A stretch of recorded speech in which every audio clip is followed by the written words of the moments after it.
चंदनपुर गांव की सुबह आमतौर पर बहुत शांत होती थी। चारों तरफ ऊंचे ऊंचे नीम और पीपल के पेड़ थे, जिनके बीच से छनकर आती सूरज की पहली किरणें गांव की धूल भरी गलियों को सुनहरी बना देती थीं। लेकिन रामू के घर की सुबह हमेशा कलह से शुरू होती थी। रामू का घर गांव के आखिरी छोर पर था, एक कच्ची झोपड़ी जिसकी छत की घास पुरानी हो चुकी थी और दीवारों की मिट्टी जगह जगह से झड़ रही थी। रामू अपनी फटी हुई चटाई पर पड़ा हुआ था। उसकी आंखें खुली थीं और वो छत के छेदों से आसमान को देख रहा था। उसे पता था कि जैसे ही वो उठेगा, संघर्ष शुरू हो जाएगा। अरे हो, कब तक पड़े पड़े ये आसमान ताकते रहोगे? सूरज तुम्हारे सिर पर नाचने लगा है। ये गौरी थी, रामू की पत्नी, जो कभी बहुत हंसमुख हुआ करती थी, लेकिन बरसों की गरीबी और तंगहाली ने उसके स्वभाव में कड़वाहट भर दी थी। वो आंगन में रखे पुराने मिट्टी के चूल्हे को फूंक रही थी, जिससे केवल धुआं निकल रहा था, आग नहीं। रामू भारी मन से उठा। उसकी कमर में दर्द था, जो कल की मशक्कत की निशानी थी। उसने अपनी पुरानी कुल्हाड़ी उठाई। कुल्हाड़ी का हत्था ढीला हो चुका था और उसका लोहा बार बार घिसने की वजह से पतला पड़ गया था। गौरी, आज कुल्हाड़ी साथ नहीं दे रही। लगता है लोहार के पास ले जाना पड़ेगा। लोहार के पास ले जाने के लिए क्या तुम्हारी जेब में स्वर्ण मुद्राएं पड़ी हैं? पहले कुछ कमा कर लाओ। घर में आटा खत्म है, कल की बची हुई एक मुट्ठी दाल है बस। अगर आज खाली हाथ आए तो रात को चूल्हा नहीं जलेगा, याद रखना। रामू ने कुल्हाड़ी के हत्थे को एक कपड़े के टुकड़े से कसकर बांधा। वो चुपचाप दरवाजे की ओर बढ़ा, तभी गौरी ने उसे टोका। उसकी आवाज में इस बार एक अजीब सी जिद थी। सुनो, आज लौटते वक्त बाजार से पाव भर जलेबी लेकर आना, केसरिया और चाशनी से भरी हुई। रामू ठिठक गया। उसे लगा शायद उसने गलत सुना है। जलेबी? गौरी, तो पागल तो नहीं हो गई? घर में रोटी के ठिकाने नहीं हैं और तुझे पकवान सूझ रहे हैं। तुझे पता भी है बाजार में एक पाव जलेबी की कीमत क्या है? मुझे कुछ नहीं पता। कल मैं जमींदार की हवेली के पीछे से गुजर रही थी। वहां की रसोइया ताजी जलेबियां तल रही थी। उसकी खुशबू अभी तक मेरे नाक में बसी है। क्यों? क्या मैं एक लकड़हारे की पत्नी हूं तो मुझे अच्छा खाने का हक नहीं? शंकर लकड़हारा अपनी पत्नी को रोज कुछ न कुछ लाकर देता है, और एक तुम हो। शंकर की किस्मत अच्छी है गौरी। उसे जंगल में चंदन की सूखी लकड़ियां मिल जाती हैं। मेरी किस्मत तो देख, जब भी पेड़ पर कुल्हाड़ी चलाता हूं, या तो कुल्हाड़ी टूट जाती है या मधुमक्खियां हमला कर देती हैं। फिर भी तू कहती है तो मैं कोशिश करूंगा। रामू ने कुल्हाड़ी कंधे पर रखी और जंगल की ओर चल पड़ा। गंदनपर की गलियों में सन्नाटा था। रास्ते में उसे गांव का मुखिया मिला, जो अपनी मलमल की धोती संभाले सैर पर निकला था। क्यों रे रामू, आज फिर जंगल जा रहा है? कल सुना था तेरी लकड़ियां दीमक खा गई थी। अरे छोड़ ये काम, तेरी किस्मत में लक्ष्मी नहीं दरिद्रता लिखी है। रामू ने मुखिया की बात अनसुनी कर दी और तेज कदमों से जंगल की ओर बढ़ गया। उसे नहीं पता था कि आज का दिन उसकी जिंदगी का सबसे कठिन और सबसे महत्वपूर्ण दिन होने वाला है। जंगल के भीतर पहुंचते ही उसे घने पेड़ों की शीतलता मिली। वो जितना अंदर जा सकता था, गया। उसे लगा कि शायद गहराई में कोई ऐसा पेड़ मिल जाए जिसकी लकड़ी बाजार में ऊंचे दामों पर बिके। उसने एक विशाल सूखे शीशम के पेड़ को देखा। आज अगर ये पेड़ कट गया तो गौरी के लिए जलेबी क्या, नया दुपट्टा भी आ जाएगा। हे भगवान, बस आज साथ देना। उसने कुल्हाड़ी ऊपर उठाई और पूरी ताकत से वार किया। खटाक!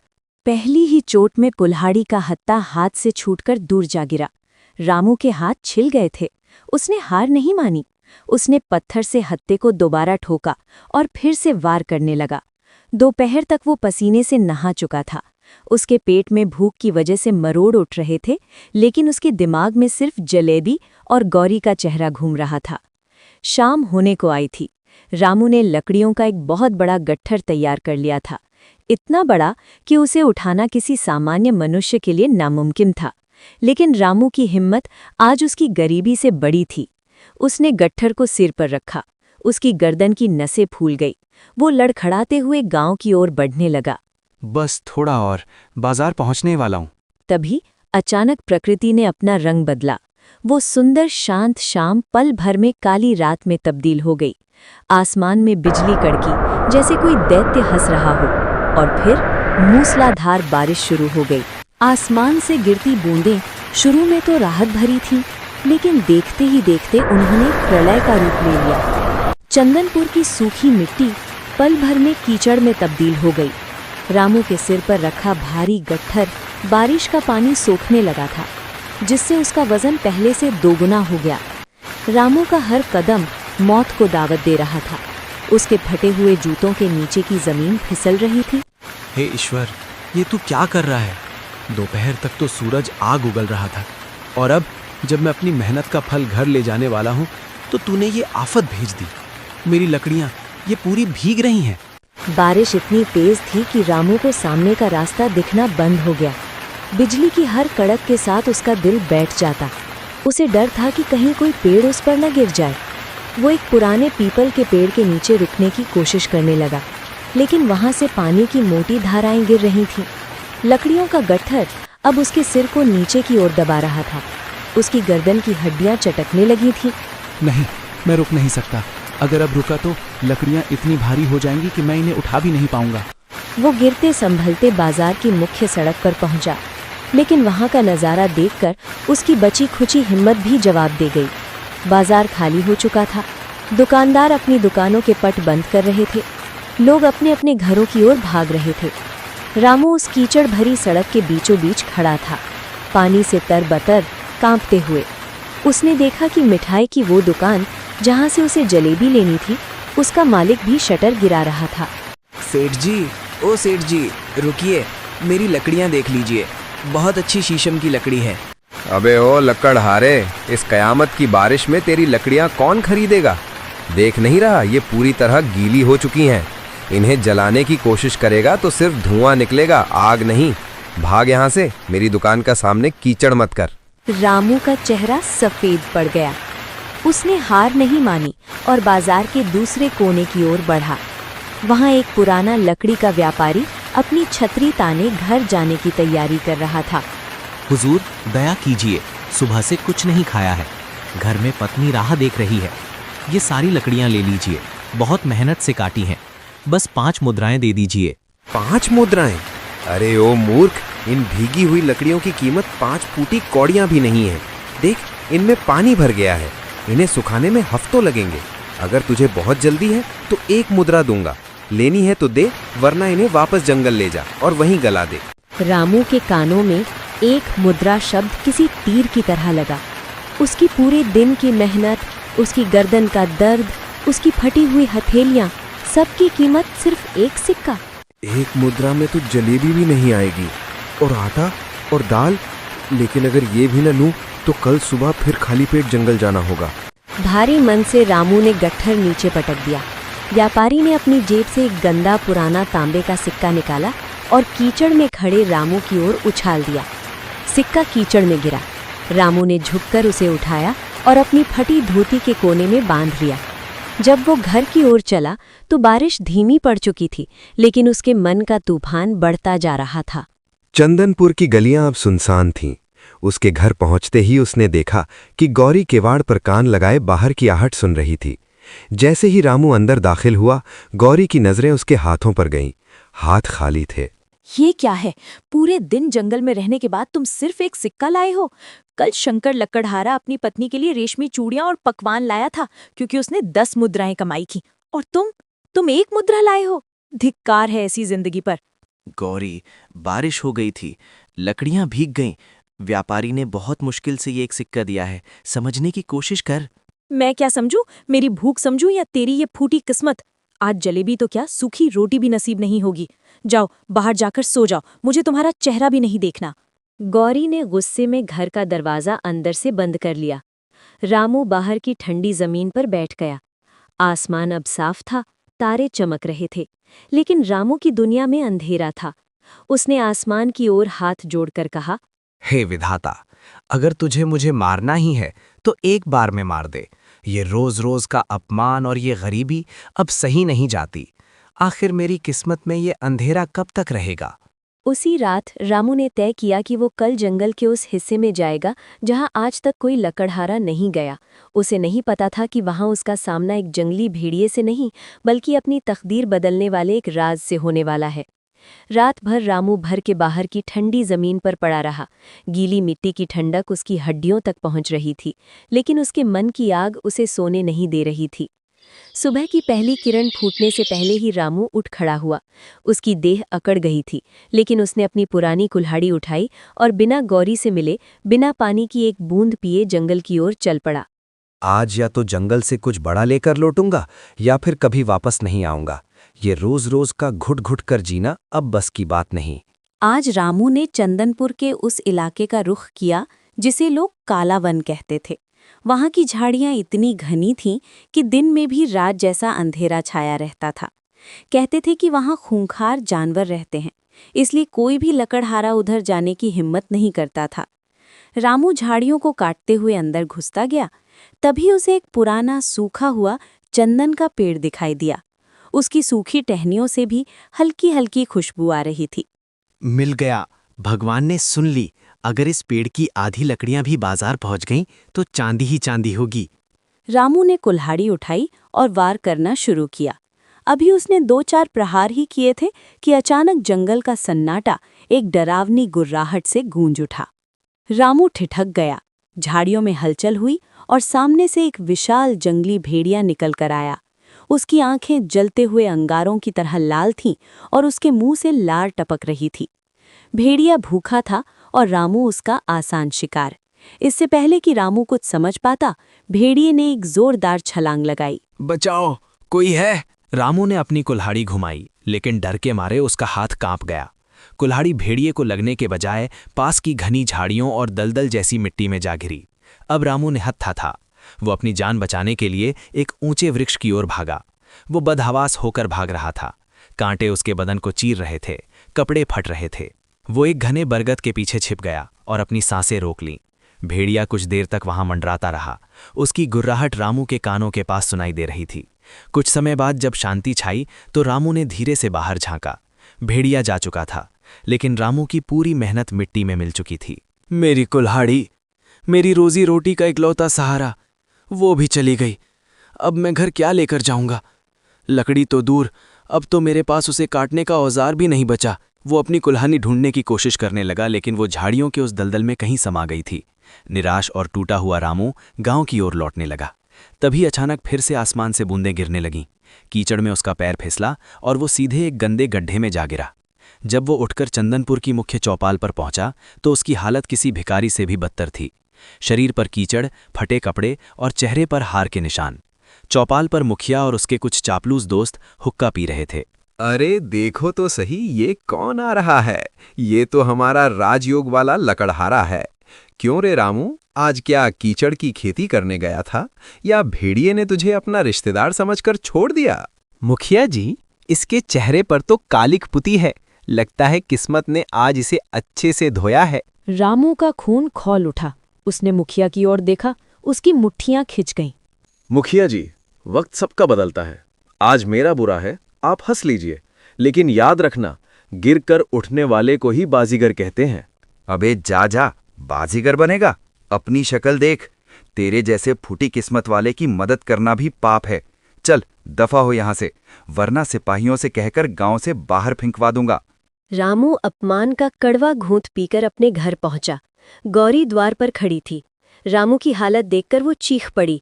ये क्या हाल बना रखा है? कुल्हाड़ी कहाँ है और लकड़ियां? गौरी, भेड़िया कुल्हाड़ी खो गई। हाय रे मेरी किस्मत, अब हम क्या खाएंगे? तुमने तो हमें सड़क पर ला दिया। जाओ किसी पंडित के पास, किसी ज्योतिषी के पास, पूछो उनसे कि तुम्हारी कुंडली में ये शनि कब तक नाचता रहेगा। कुछ भी करो, पर कल घर में अन्न आना चाहिए। रामू का धैर्य अब जवाब दे गया था। वो घर से निकला और सीधा जमींदार की हवेली की ओर भागा। उसने अपनी आत्मा को मारकर जमींदार के आगे हाथ फैलाए ताकि वो एक नई कुल्हाड़ी खरीद सके। जमींदार ने उसे कर्ज तो दिया, लेकिन उसके स्वाभिमान को कुचलते हुए। अगले दिन रामू नई कुल्हाड़ी लेकर फिर जंगल गया, लेकिन इस बार वो लकड़ी काटने नहीं बल्कि अपनी मौत ढूंढने गया था। वो उसी पेड़ के नीचे बैठ गया जहां साधु महाराज तपस्या कर रहे थे। हे विधाता, आखिर क्यों? क्या बिगाड़ा है मैंने तेरा? तभी साधु महाराज ने अपनी आंखें खोलीं। उनकी आंखों में एक अलौकिक चमक थी। शांत हो जा पुत्र, रोना बंद कर। नियति का खेल अब शुरू होने वाला है। जंगल का सन्नाटा साधु महाराज की गहरी और गूंजती हुई आवाज से टूट गया। रामू, जो अब तक सिसकियां भर रहा था, अचानक ठिठक गया। उसे ऐसा लगा जैसे साधु की आवाज उसके कानों में नहीं, बल्कि सीधे उसकी आत्मा में उतर रही हो। पुत्र, तू अपनी इन आंसुओं भरी आंखों से केवल धूल और कीचड़ देख पा रहा है, लेकिन मैं इन आंखों के पीछे छिपे हुए उस स्वर्ण मुकुट को देख रहा हूं जो नियति ने तेरे लिए गढ़ा है। महाराज, आप क्या कह रहे हैं? मैं एक मामूली लक्कड़हारा हूं। मेरा स्वाभिमान कीचड़ में मिल चुका है। मेरी पत्नी मुझ पर थूकती है और गांव का मुखिया मुझे पागल समझता है। मेरे भाग्य में राजयोग, ये कैसे संभव है? साधु महाराज थोड़ा मुस्कुराए। उन्होंने अपनी कमंडल से थोड़ा जल लिया और रामू की आंखों पर छिड़का। रामू को अचानक एक अजीब सी शांति महसूस हुई। पुत्र, जिस प्रकार सोने को कुंदन बनने के लिए आग में तपना पड़ता है, तेरी किस्मत तुझे उसी आग में तपा रही है। तू राजा बनेगा ये सत्य है, लेकिन उस महल का द्वार लकड़ियों के गट्ठर से नहीं, बल्कि एक जीव की सेवा से खुलेगा। रामू ने उत्सुकता से साधु के पैर पकड़ लिए। बताइए महाराज, मुझे क्या करना होगा? मैं अब और अपमान नहीं सह सकता। ध्यान से सुन। यहां से ठीक दाहिनी दिशा में एक पुराना तालाब है। उस तालाब के किनारे तुझे एक जीव मिलेगा। वो तुझे पहली नजर में बहुत ही साधारण और तुच्छ लगेगा, लेकिन याद रखना, वो साधारण नहीं है। उसे अपने घर ले जा, उसकी रक्षा कर और उसकी आंखों में झांकने की कोशिश कर। वही जीव तुझे तेरे वैभव तक ले जाएगा। जा। इतना कहकर साधु फिर से ध्यान मुद्रा में चले गए। रामू के मन में हजारों सवाल थे, लेकिन साधु के चेहरे का तेज ऐसा था कि वो दोबारा पूछने की हिम्मत नहीं कर सका। वो तुरंत उठ खड़ा हुआ और दाहिनी ओर घने जंगल में बढ़ गया। झाड़ियों को चीरते हुए जब वो उस पुराने तालाब के पास पहुंचा, तो वहां का नज़ारा देखकर वो दंग रह गया। तालाब का पानी काला पड़ चुका था और चारों ओर काई जमी थी। किनारे पर एक दुबला पतला और अत्यंत उदास गधा खड़ा था। उसके शरीर पर घाव थे और वो धीरे धीरे ढेंचू ढेंचू कर रहा था, मानो रो रहा हो। हे भगवान, मेरी मति मारी गई थी जो मैंने साधु की बात मानी। मैं यहाँ किसी चमत्कार की उम्मीद में आया था और यहाँ मुझे एक अधमरा गधा मिला। अगर मैं इसे गांव ले गया तो लोग मुझे पत्थरों से मारेंगे। रामू वापस पलटने ही वाला था कि तभी उसकी नज़र उस गधे की आंखों पर पड़ी। उस गधे की आंखों में जानवर जैसी चमक नहीं थी, बल्कि एक इंसान जैसी गहरी पीड़ा और उदासी थी। उसे देखकर रामू का कोमल दिल पिघल गया। बेचारे, तेरी हालत तो मुझसे भी बुरी है। लगता है तेरी किस्मत भी मेरी तरह ही फूटी है। चल कोई बात नहीं, साधु महाराज ने कहा है तो कुछ सोचकर ही कहा होगा। अब तू ही मेरा भाग्य है। रामू ने अपनी नई कुल्हाड़ी एक तरफ रखी और गधे की गर्दन पर धीरे से हाथ फेरा। गधा शांत हो गया और अपना सिर रामू के कंधे पर रख दिया। रामू उसे लेकर चंदनपुर गांव की ओर चल दिया। जैसे ही वो गांव की सीमा में दाखिल हुआ, तमाशा शुरू हो गया। अरे ओ गांव वालों, देखो देखो, रामू लकड़हारा अपनी औकात पर आ गया। लकड़ियां नहीं मिली तो अब गधे पालने लगा है। क्यों रे रामू, क्या आप धोबी का काम शुरू कर दिया? गांव के बच्चे तालियां बजाने लगे और गधे पर कंकड़ फेंकने लगे। रामू चुपचाप सर झुकाए चलता रहा। जब वो अपने घर पहुंचा तो गौरी बाहर खड़ी थी। जैसे ही उसने रामू के साथ गधे को देखा, उसका चेहरा गुस्से से लाल हो गया। रामू, ये क्या तमाशा है? घर में खुद के खाने को दाने नहीं हैं और तुम ये बला उठा लाए। क्या अब मैं इस गधे के लिए रोटियां बनाऊंगी? इसे अभी इसी वक्त बाहर निकालो। गौरी, मेरी बात समझ। ये गधा साधारण नहीं है। इसे साधु महाराज ने मेरा भाग्य बताया है। कुछ दिन इसे यहाँ रहने दे। भाग्य? ये गधा तुम्हारा भाग्य है? जरूर उस साधु ने तुम्हारा मजाक उड़ाया है। अगर ये कल सुबह तक यहाँ रहा तो मैं ये घर छोड़कर चली जाऊंगी। गौरी पैर पटकती हुई अंदर चली गई। रामू ने गधे को आंगन के एक कोने में बांधा और उसे थोड़ा सा घास और पानी दिया। रात हुई, पूरा गांव सो गया, लेकिन रामू को नींद नहीं आ रही थी। वो आंगन में बैठा उस गधे को देख रहा था। तभी आधी रात को एक विचित्र घटना घटी। गधा अचानक बेचैन हो गया और अपनी रस्सी तोड़कर बाहर की ओर भागा।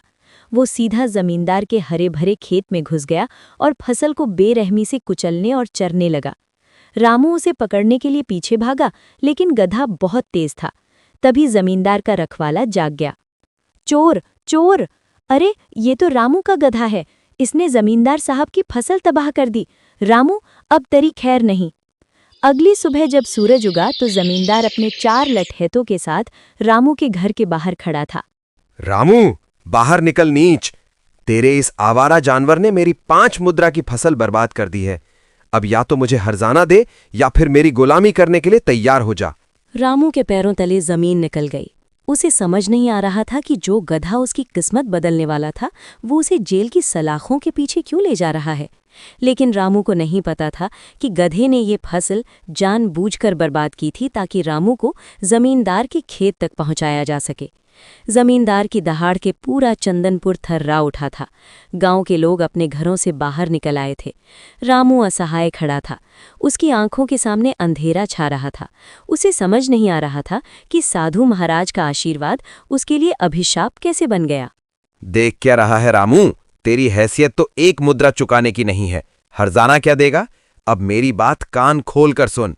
आज रात से तू मेरे खेतों की रखवाली करेगा और तब तक काम करेगा जब तक कि फसल के एक एक दाने की कीमत वसूल न हो जाए। और हाँ, अगर रात को फिर से ये गधा खेत के आसपास दिखा तो इसकी खाल खिंचवा दूंगा।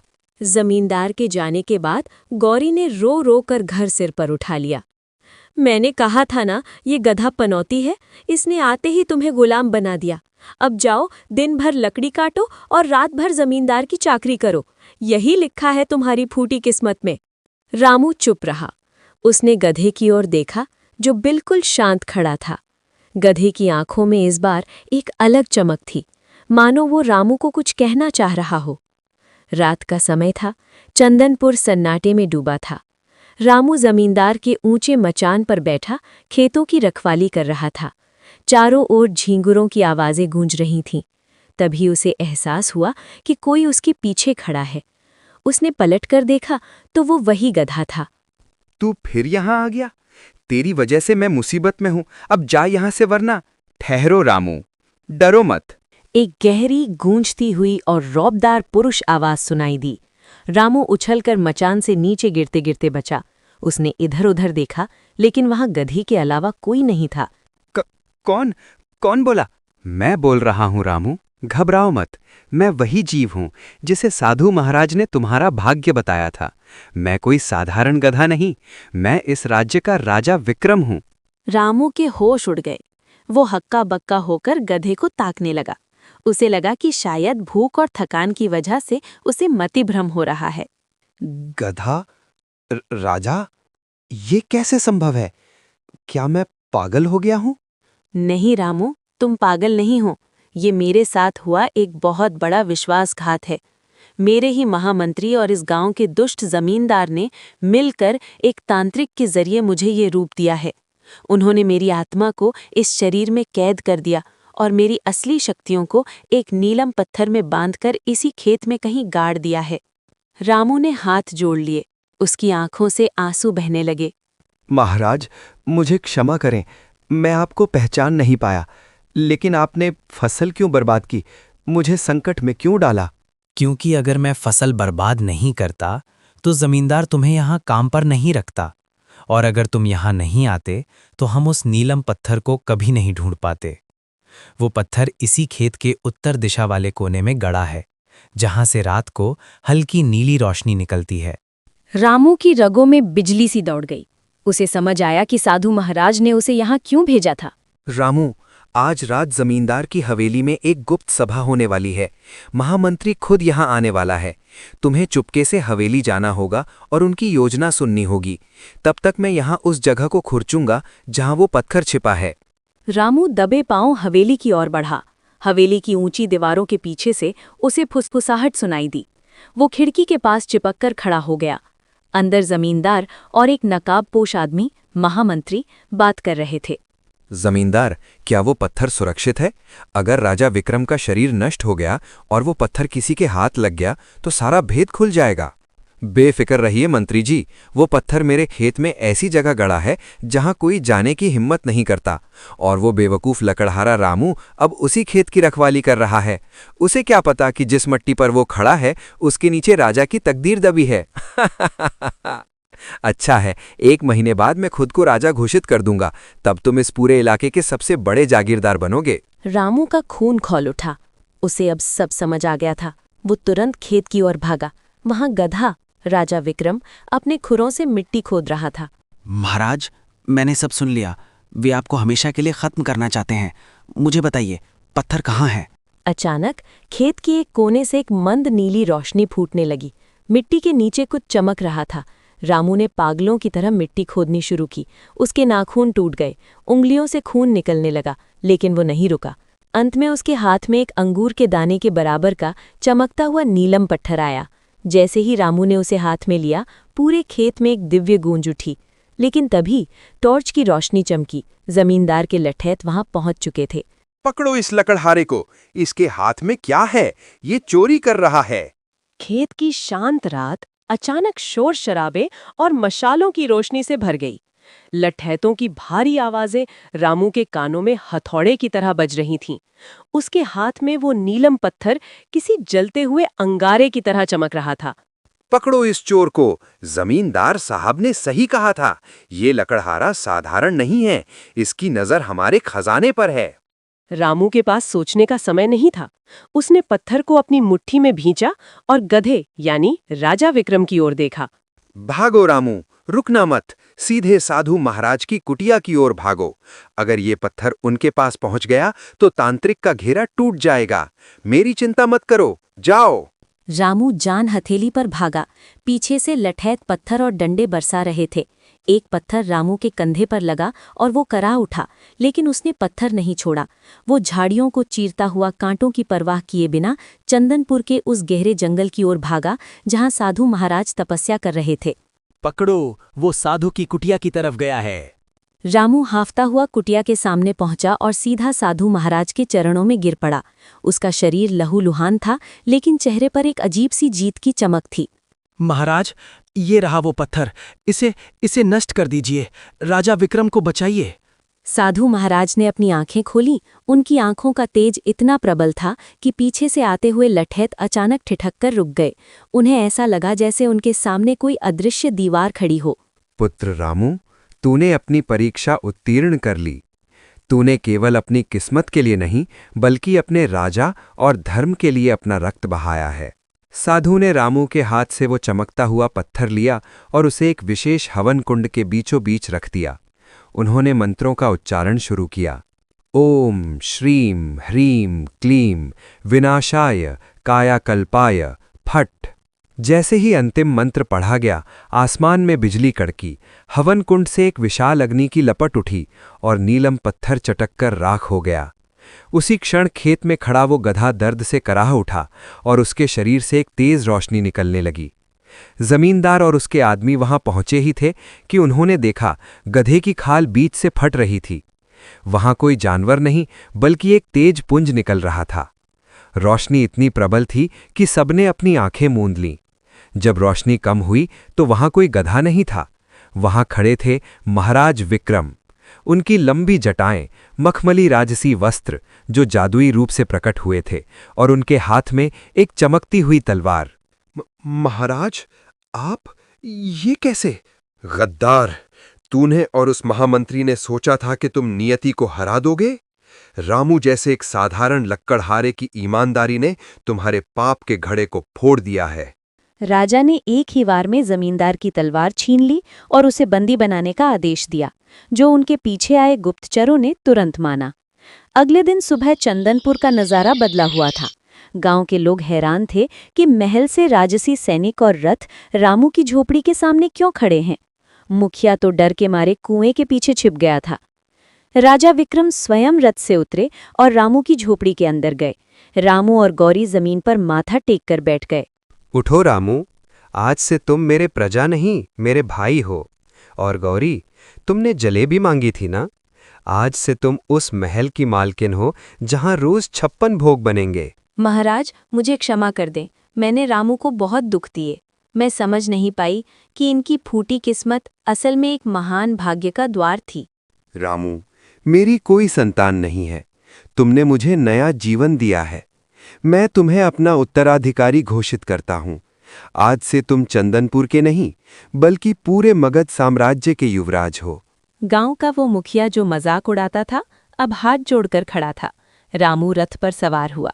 उसके एक हाथ में नई राजसी कुल्हाड़ी स्मृति स्वरूप थी और दूसरे हाथ में गौरी का हाथ। जैसे ही रथ चलने लगा, रामू ने उस पुराने जंगल की ओर देखा। वहां साधु महाराज अभी भी ध्यान में थे। रामू को एहसास हुआ कि किस्मत कभी फूटी नहीं होती, बस वो सही इंसान और सही समय की प्रतीक्षा करती है।